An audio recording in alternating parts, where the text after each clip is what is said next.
dears, welcome to my channel. Welcome to the big island of Hawaii. This is gonna be your daily energy check. As always, we're gonna be looking at the energy of divine feminine, divine masculine, and the connection at this time. And today I was finally able to get to the cave beach on the big island, which I simply love. And as I was promising you the other day, I really wanted to do a reading on the beach. So I apologize for maybe worse sound because of all the noise the ocean is making, but I feel this is magnificent, and I hope that you will feel that the energy of the ocean being brought into our space, into our conversation about the twin flames, is actually gonna help big time. With that said, I have my decks here, so let's get started. And if you like what I'm doing, don't forget to like, share, and subscribe. Oh, and either enjoy or don't enjoy the lack of makeup, but yeah, I kind of didn't worry about it too much this morning, and then I realized as I was setting this up that I found this little nook in the shadow, which is with the shade, which is amazing considering that this is around lunchtime and it's pretty hot in the sun. So yeah, as I was setting up, I was thinking, okay, I think I'm missing something.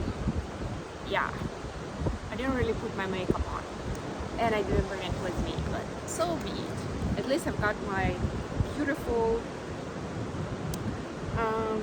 bright beautiful bright cover up that you can enjoy. The print, by the way, is called The Psychedelic Geometry by the designer herself. So yeah, I mean, take it how it resonates for you guys.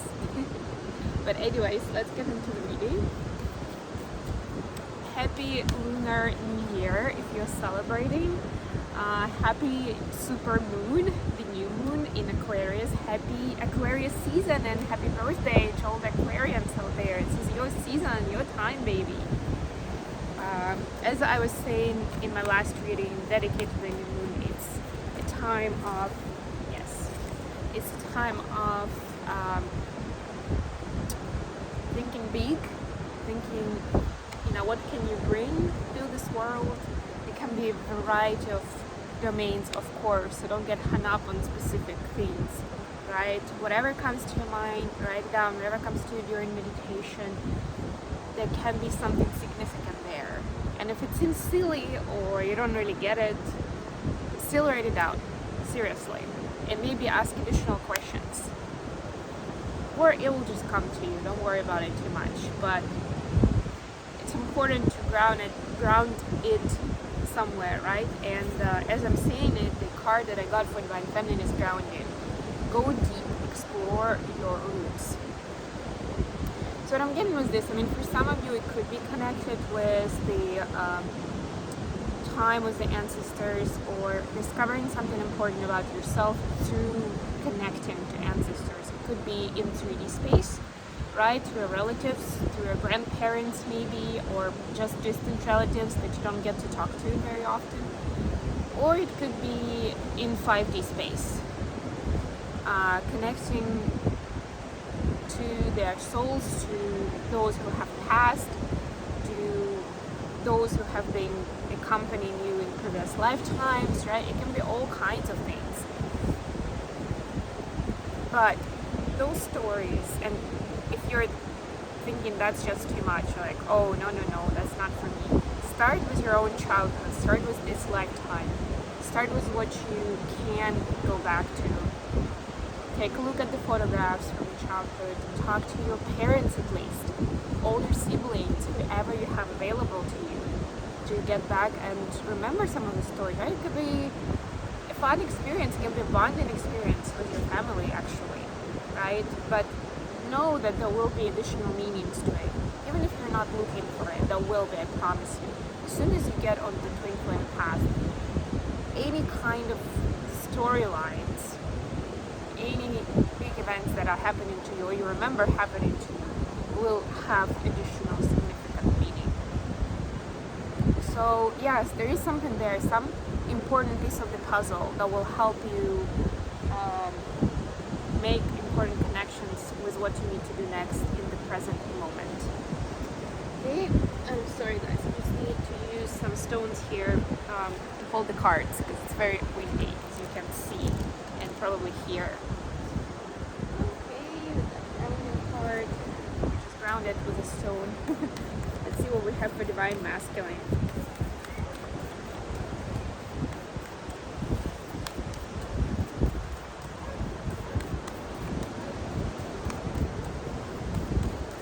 Preparing for a dance competition that's coming up in Honolulu in 2 weeks from now. I can't believe it's only 2 weeks left. It's going to be my samba solo that I'm doing again, but it's going to be new dress, a little bit different interpretation of the dance, and obviously different audience because I'm going to be in a competition in Honolulu versus doing a talent show in my building. Just good and bad at the same time, you know, like meaning, you know, it's more pressure.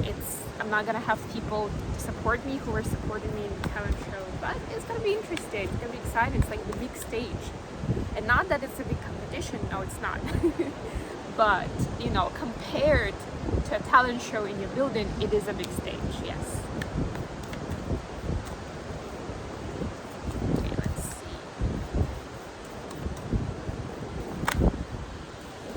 I do have a hammock with me, so as soon as I'm done with the reading, I'm gonna head to a different part of the beach and set up my hammock and do some of the journaling and some of the manifestation work that I've been doing lately. Okay, we got 2 cards for the masculines. Stepping into power and taking shelter. Very interesting. It seems like very opposing energies, but at the same time similar. And you can even notice that the guy that's stepping into the power is holding the lantern that we see in this card. Very interesting, right? And what it's telling me, I mean, it's quite obvious, but still, that in order to step into your power, you need to hold your own. And you need to find the answers within, right? In order to know how to then take that power, take charge on the outside, right? Basically embrace that masculine power, right? This is like that one of the ways that we can balance and make use in the best possible way of the harmony between the feminine and the masculine energy. That's what we keep talking about so much. Not just me, other readers as well, in terms of balancing yin and yang, in terms of reaching the union of DF and DM, you know, in your own right. This is also what the Temperance card is about in the major arcanas, right? This is about that harmonious coexistence where each of us can utilize both our masculine and feminine potential, because we all have both. You are strong beyond measure. Yeah, so you are strong beyond measure, divine masculine. You just need to find those answers within. How, what, and when. Okay, let me find another stone. Alright, that was the oracle part. Let's get into tarot now.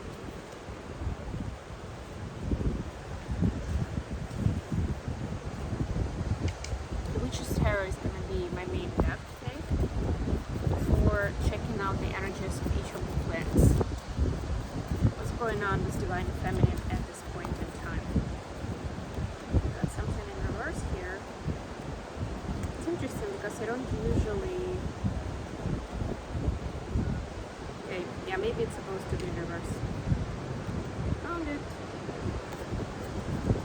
I don't usually put the cards in reverse unless they jump out in reverse. I don't usually read them that way. And I do believe that even if the card is upright, it can have still the kind of like the shadow side of the meaning, if that's what I feel as a reader. Speaking of which, just got Knight of Pentacles in reverse for divine feminine. Anything else for divine feminine?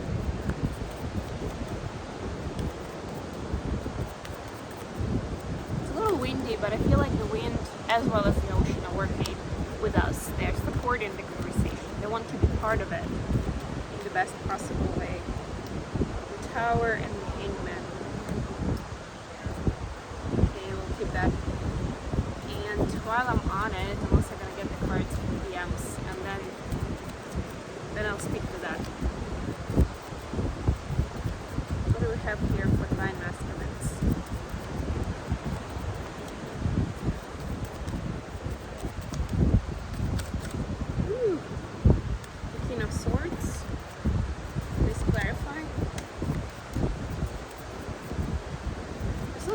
Swords the other day, right?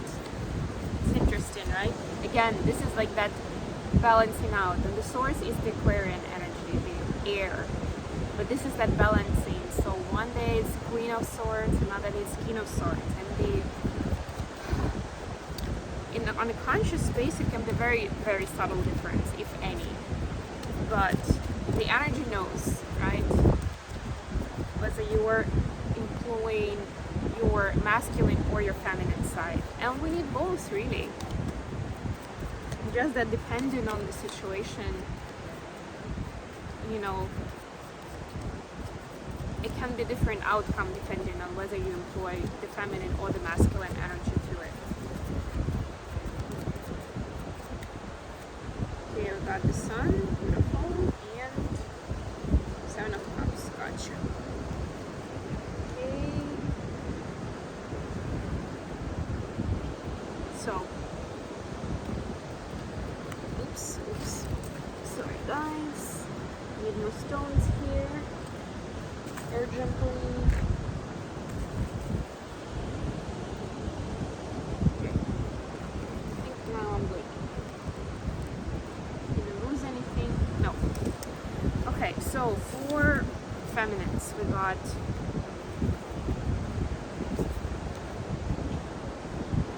it's a very interesting tower in this deck, by the way.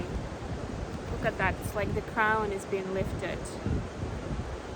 For some reason I'm getting the connection with the crown chakra in this case. That's so interesting. It's like something blowing up your crown chakra. Wow. And the Hangman. The Hangman has a crow in this deck, pointing to some important symbolism. The main card was Knight of Pentacles in reverse. But there is a lot of armor on this knight. And what I'm getting with this is feminine. The feminine is kind of taking their guard down, if you wish. And they want to kind of live more in the moment and be able to enjoy the moment on a different level. Like, not superficially, not like pretending that I'm doing great and I'm just keeping along my journey. Smiling all the time, being intact, and, you know, thinking long term. Yeah, some visitors on the background realized they were being taped. Well, it's real life for you, right? Anyway, now they're stepping into the energy where they're thinking that, not thinking, but they're feeling like they don't want to do it anymore. Right? This is where it's been, like, the lid has been blown up. The status quo doesn't serve anymore. Hangman is often about taking a different angle at the situation, right? And I'm getting that this super moon is actually pushing the feminines into thinking that you need to just be you, whatever it means. And yeah, it may also blow up the minds and the crowns of other people around you. Finding out who you are, not liking some parts of you, but it's important that you do. And it's important that the world sees you authentically, you know, who you really are. That's where the treasure is. That's the real goal. Not like pretending that everything is fine and keeping it together for yourself, for the sake of people around you, whatever the reasoning is in your case. It's more important to stick to what your heart desires right now and express yourself in that way.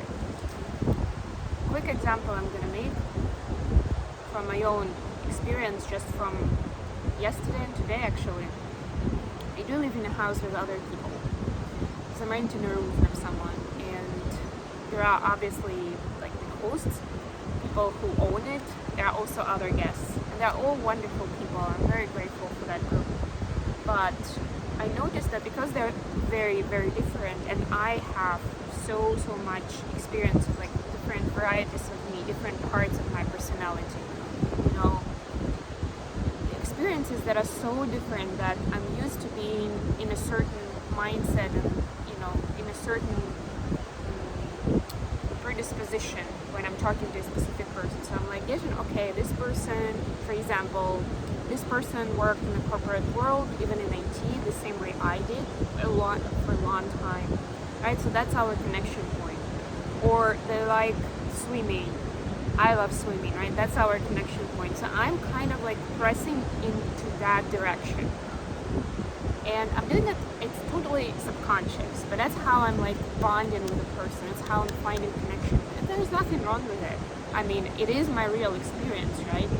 But what I've also noticed, and I'm doing it in a different way with a different person, depending on what kind of connection points I have with them, which could be totally different. I could be talking about light work and connecting, being a medium is connected to souls of the past people who passed away, right? And it will be a connection point with that person, but I'm not going to be talking a lot to them about working in the office or, you know, having a stressful job or whatever, right? This is just an example, but what it showed me is that there's nothing wrong with connecting that way, but it's also important not to shove down the rest of you, right? Because the you is like all of those aspects. And yes, it's easier to connect with a person when you're connected in the place that they understand, they recognize, they like, you know, that's what creates the bond. But if you have other parts of you, it's important to share those as well. And yes, they may not resonate with those, they may not even like those, they may think it's nonsense. But that's how you're presenting your authentic you. That's a big part of it. Somebody needed to hear that. So yes, there we go. Sharing my experience as it happens to me. So I'm now, as I'm gonna be spending time with these people going forward, right? It's not my last day with them. I'm trying to see how I can change this around so I can at least start being more open about those other experiences with people who may get into this mind-blowing state of mind if I talk about the experience that they're not used to, talk about, learn about. Okay, sorry guys, I just have to make sure that the cards are being held. And for the masculines, we have, the main card was King of Swords. He's holding a pheasant in his hand. And the explanation were the Sun and Seven of Cups. Seven of Cups in this deck is actually a pretty positive card, and there's also a Magician here, which I like so much. So Divine Masculine is seeing a lot of opportunities. They know they may not be accessible to them right away, but there is this potential. That's what I'm getting from the Seven of Cups. It's within reach, at least like in this lifetime at some point, and this is what's making it exciting. This is what makes them happy about it, right? Brings that warm, healing energy in for every moment that in their life that they felt unworthy, or that they are just mediocre, or they're never going to accomplish something great, right? These moments are being healed with this energy of potential, which is beautiful.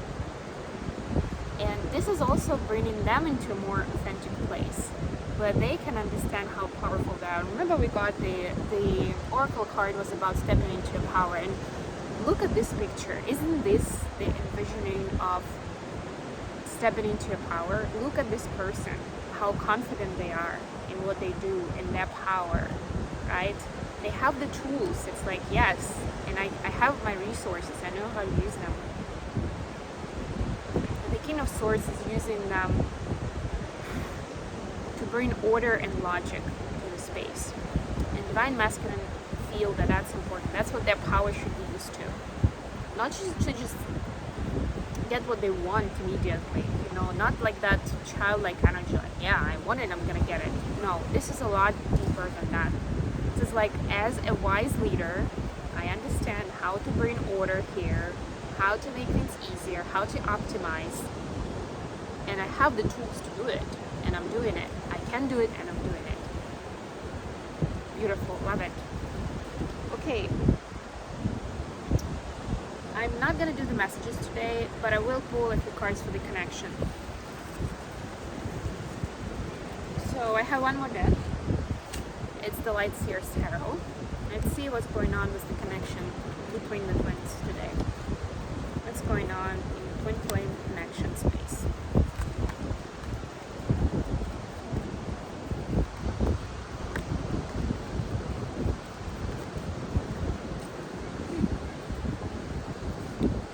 Page of Pentacles, Queen of Wands. Very different cards, but they do have a similar vibe, in my opinion. And as much as anything, it's about finding, it's about putting energy into, or grounding the energy in 3D. Putting it into something tangible. Look at this pentacle. Look at this dance that she's doing, kind of like, right? Some sort of ritual that she's doing with like her arms and the wand, right? It's like taming that wild energy of the twins. And especially since today we have that big union window peak. Just as I'm recording this, it will stay around for a while. You can Google it if you want to know more. This is that part where Juno and Jupiter are getting together in the sky from the astronomical point of view. So that's why astrologists call this a union window. This is where this wild energy, this intense energy of the twin flame, love, of this higher love that we access in this lifetime through this connection. That's how the majority of twins get activated, through this connection with the twin. And both twins get activated. That's the key part of it that a lot of people are missing. The fact that you're not seeing things happening as loudly as they happen to you with your twin doesn't mean that they're not happening. Maybe you've activated a number of karmic journeys that they need to get through to be ready for union, to learn their lessons. And maybe they've been in the dormant state before that, for like 10 years before that, but now they're in that power. And the next 2 years is going to be worse those 10 years that they've had before, not really doing that much.